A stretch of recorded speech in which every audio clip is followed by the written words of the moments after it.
करीब 4 अरब रुपए की कीमत से बनने वाला ये इंटरनेशनल कन्वेंशन सेंटर बेहतर क्वालिटी का नहीं बन पाएगा। हमने ऐसा क्यों कहा? आखिरकार अभी तो सिर्फ और सिर्फ इसकी ड्राइंग ही आम पब्लिक के लिए उपलब्ध है, उन ठेकेदारों के लिए उपलब्ध है जो ठेकेदार इसे बनाएंगे, पर यह बेहतर क्वालिटी का नहीं बन पाएगा।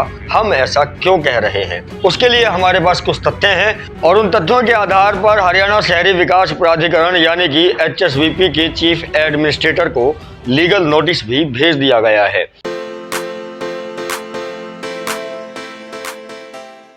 नमस्कार, ATN न्यूज हर पल आपके साथ मैं SS राठौर अपनी इस रिपोर्ट में स्वागत करता हूं। दर्शकों, ये जो मेरे पीछे आप देख रहे हैं एक बिल्डिंग का नक्शा दरअसल फरीदाबाद सेक्टर 78 के अंदर बनने वाले इंटरनेशनल कन्वेंशन सेंटर का है।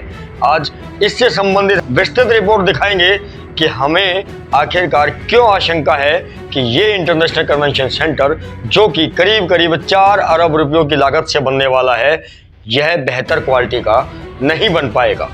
करीब 4 अरब रुपए की कीमत से बनने वाला ये इंटरनेशनल कन्वेंशन सेंटर बेहतर क्वालिटी का नहीं बन पाएगा। हमने ऐसा क्यों कहा? आखिरकार अभी तो सिर्फ और सिर्फ इसकी ड्राइंग ही आम पब्लिक के लिए उपलब्ध है, उन ठेकेदारों के लिए उपलब्ध है जो ठेकेदार इसे बनाएंगे, पर यह बेहतर क्वालिटी का नहीं बन पाएगा।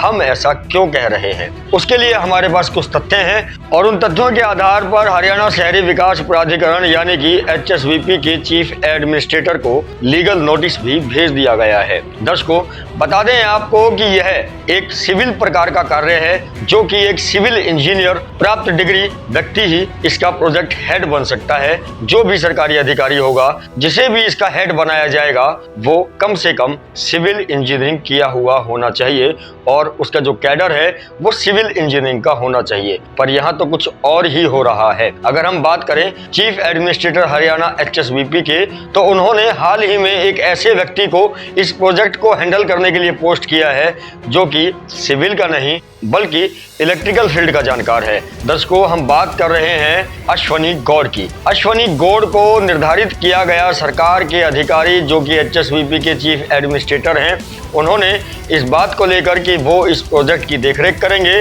क्वालिटी को मद्देनजर रखेंगे और यह इंटरनेशनल कन्वेंशन सेंटर बेहतर बने, इस बात की जिम्मेदारी अश्वनी गौड़ की है। पर अश्वनी गौड़ कैसे इसे बेहतर रूप से बना पाएंगे, कैसे बनते वक्त इन प्रोग्रेस इसकी क्वालिटी को जांच पाएंगे, क्योंकि उनका तो कोई सिविल इंजीनियरिंग से लेना देना है ही नहीं, वो तो एक इलेक्ट्रिकल कैडर के पर्सन हैं। दर्शकों, अब मुख्य बात यह है कि आखिरकार चीफ एडमिनिस्ट्रेटर HSVP ने अश्वनी गौड़ को ही क्यों इस प्रोजेक्ट का हेड बनाया, क्यों उन्हें इस प्रोजेक्ट के लिए ये जिम्मेदारी दी कि वो इस प्रोजेक्ट को बेहतर रूप से कंप्लीट कर पाएंगे। हालांकि हो सकता है कि हरियाणा सरकार के पास कोई ऐसा इंजीनियर ही ना हो जो कि बेहतर रूप से संभाल पाता हो। शायद इस वजह से उन्होंने एक इलेक्ट्रिकल फील्ड के व्यक्ति को इस प्रोजेक्ट का हेड बनाकर पोस्ट कर दिया, या फिर शायद ऐसा हो सकता है कि यह अधिकारी बहुत ज्यादा भ्रष्ट हो और इसकी अन्य भ्रष्ट अधिकारियों से साठगांठ बहुत बेहतर हो सकता है कि इस अधिकारी की साठगांठ ठेकेदारों से बहुत बेहतर हो और ये उन लोगों से साठगांठ करके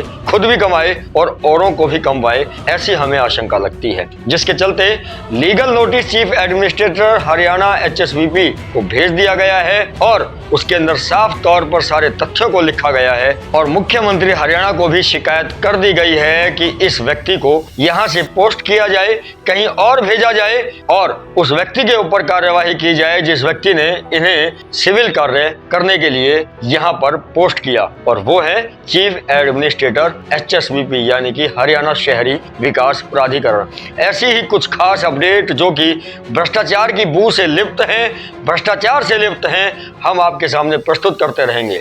आप जुड़े हुए थे SS राठौर से ATN न्यूज के माध्यम से।